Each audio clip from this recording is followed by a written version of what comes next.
All right, let's dive into something that might just change the way you see, well, everything. It's a really simple idea, but it's powerful. And it all kicks off with one little question. So, take a good look at this. Where exactly does the yellow end and the green begin?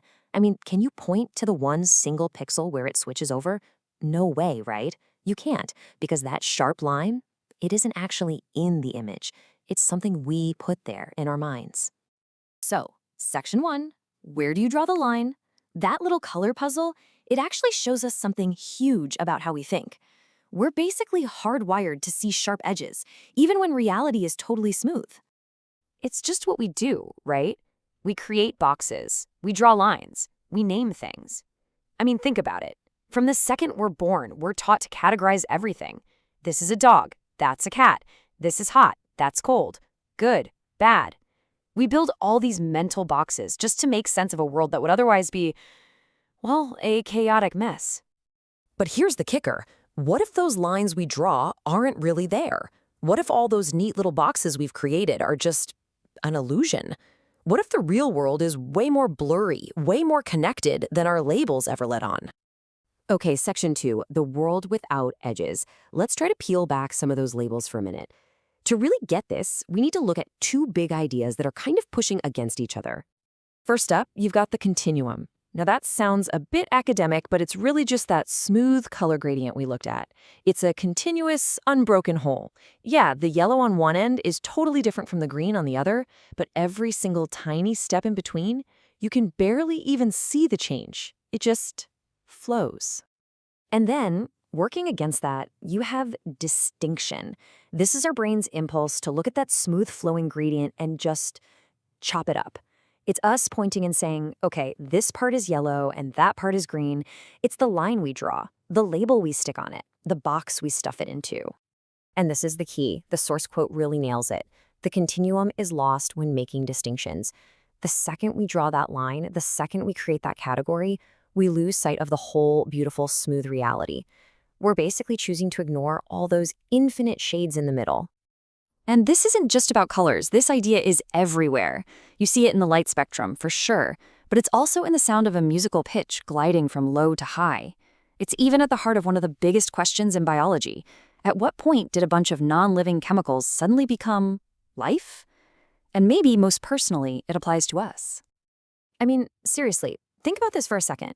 At what exact moment does a child become an adult? Is it the stroke of midnight on your 18th birthday? The second you get your diploma? The day you sign a lease? Of course not. There's no single magic moment. Childhood just flows into adulthood. It's a continuum made up of a million tiny little changes.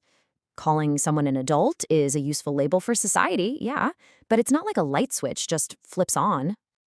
Okay, section 3, a necessary illusion. So, if these lines and boxes are hiding the truth from us, why do we use them all the time? Is our brain just broken? Nope, not at all. Turns out, these illusions are absolutely necessary. And here's the big paradox. On one hand, a world of pure continuum is beautiful, it's whole, it's the truth. But it's also completely unknowable. It's unusable. Imagine trying to explain how to get to your house without using words like street or turn left. It'd be impossible. On the other hand, our world of distinctions is simplified, it's organized, it's useful. It lets us navigate everything. So you gotta see distinctions as tools. They're the tools we use for literally everything. First, we need them to communicate, to have a shared language. Second, we need them to build huge systems of knowledge, like all of science. And third, we just need them to make basic decisions every single day. They are, without a doubt, essential. Here's a great way to think about it. Distinctions are the handles we put on reality so we can pick it up. Imagine reality is this giant, perfectly smooth, slippery ball. You can't get a grip on it, right? It's just there. Well, distinctions are the handles we bolt onto that ball. They might not be part of the ball itself, but man, they let us grab onto it, study it, and actually do something with it. All right, last section. This brings us to a really powerful way to wrap our heads around all of this. It's the idea of maps versus the territory. This is it. This is the big idea right here. The distinction is the map. The continuum is the territory. All of our words, our categories, our neat little labels, they're all just maps. And look, A map of a city is super useful, right? It helps you get from point A to point B. But a map is not the city. It doesn't have the smells, the sounds, the energy, the people. The territory, the actual real world, is always, always richer and more complex than any map we could ever create.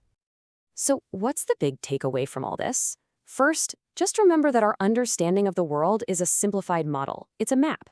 Second, reality is almost always more fluid and interconnected than we think. And third, and this is the most important part, the real power comes from knowing when to use the map and when it's time to fold it up, put it in your pocket, and just experience the territory.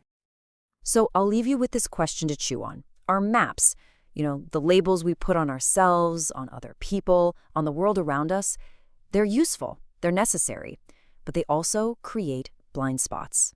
They have to.